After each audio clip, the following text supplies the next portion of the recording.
దానికి ప్రతి ఆపోజిట్ చేస్తే అప్పుడు వైరాగ్యం లేకపోతే రాదు. అది ఏ అడ్డమై ఉన్నాయో తెలియాలి అంటే ముందు ఒక సాధన చేయాలి. అయితే శాశ్వతసమంగా జపించాలి, లేదంటే నేను స్థానంలో ఈశ్వరుడు పెట్టుకొని అలర్ట్గా ఉండి జీవించాలి, లేదంటే ఏదో రకరకాల ధ్యానాలు అంటారు కదా, ఆ ధ్యానాలు చేయాలి. ఏదో ఒక సాధన చేయాలండి. నిరంతరాయంగా చేసేది ఒక చేయాలి. చేస్తే ఆ నిరంతరాయంలో బ్రేక్స్ వస్తాయి. బ్రేక్ వచ్చినప్పుడు గుర్తిస్తారు, ఇది ఎడుగు పోయిందిరా బాబోయ్, అప్పుడు పట్టుకోవాలన్నమాట. దాన్ని ఎందుకు పోయినట్టు అని విచారణ చేయాలి. అందుకే వైరాగ్యం పక్కనే విచారణ ఉండదు. వెంటనే కంటిన్యూషన్ విచారణ ఉండదు. అంటే ఇది లేకపోతే తెలియదు, ఫలానా దాని గురించి పోయింది. ఫలానా దాని గురించి ఎందుకు పోయింది అంటే అందులో నేను పొందదగిన ఆనందం ఉందని ఒక భ్రాంతి ఉంది అంతే. కాబట్టి ఇప్పుడు ఆ భ్రాంతి నుంచి విడుదల పొందాలంటే అందులో ఆనందం లేదని నిరూపించాలి. 2 పద్ధతులు. దానికి వ్యతిరేక ఆలోచన చేయడం ద్వారా వివేకం సంపాదించి తిప్పడం, అదొక మార్గం. 2 మొహమ్మతే వరకు దాన్ని అనుభవించడం. అన్నిటికీ పరిష్కారం కాదు అది, అన్నిటికీ పరిష్కారం కాదు అది. ఈ 2 మార్గాలు. ఏది వర్కౌట్ అవుతుందో నీకు స్ఫురించాలి, లేదా గురువు చెప్పాలి, అంతే.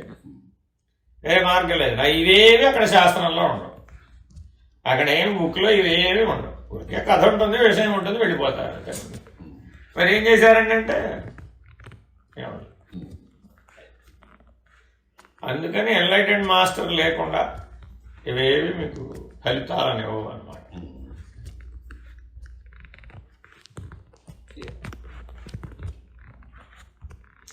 అని అది కూడా చదవడం మానేమని కాదు, అట్లీస్ట్ ఒకటో క్లాస్ అన్నా జరుగుతూ ఉంటుంది.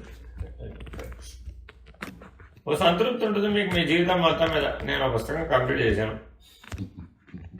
చాలా చేస్తారు, భాగవతం అయిపోయింది, రామాయణం అయిపోయింది. ఏం చేస్తారు ఇప్పుడు మరి మీరు వృద్ధాపనలో? ఇంకా మీరు ఏం చేసేందుకు ప్రస్తుతం కాళ్ళు బద్దలు కొట్టగలకు ఓపిక లేదు. పొద్దున్నే సాయంత్రం దాకా కదలకుండా కూర్చోండి, మెడిటేషన్ చేయండి అంటే శక్తి లేదు, మిగిలిన వాటికి లేదు కదా. కాబట్టి దీనికి ఒకదానికే మీకు శక్తి ఉంది కాబట్టి అదన్నా చేయండి. సత్కాలక్షేమం అది కూడా చేయలేదు అనుకోండి, టీవీ ముందు కూర్చుంటారు, అప్పుడు దుర్జన సాంగత్యం వస్తుంది. ప్రయోజనం ఏముంది అది.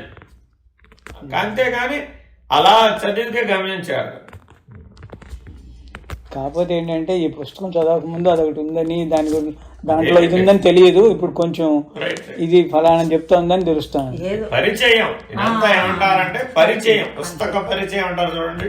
ఆ పుస్తక పరిచయం కలుగుతుంది అంతే, అంతేగాని that is not the goal of that book. ఇప్పుడు చాలా మంది మీకు శివార్చన తెలుసా అంటే అన్నాం అనుకోండి, నేను రోజు చేస్తానండి అంటాడు.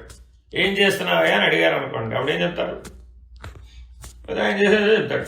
అది విధానం కాదు కదా అన్నారు అనుకోండి మీరు, నాకు ఇదే చేద్దామండి అంటే.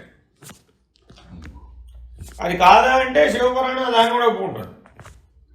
అదే మీరు రుద్రాధ్యాయానికి వెళ్ళి చూసారు అనుకోండి, అవేవి ఒప్పుకుంటారు. ఏ దృష్టితో చూస్తున్నారన్నది వెరీ ఇంపార్టెంట్.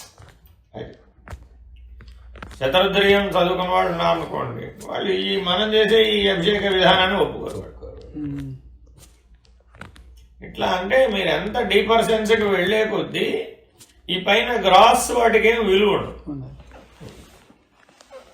అయితే మీరు అంత డీపర్ సెన్స్కి వెళ్ళగలిగే శక్తి ఉండాలి మీకు. బుద్ధి శక్తి అన్నా ఉండాలి, ఆలోచన శక్తి అన్నా ఉండాలి, ఆచరణ శక్తి అయినా ఉండాలి, లేదు విచారణా శక్తి అయినా ఉండాలి.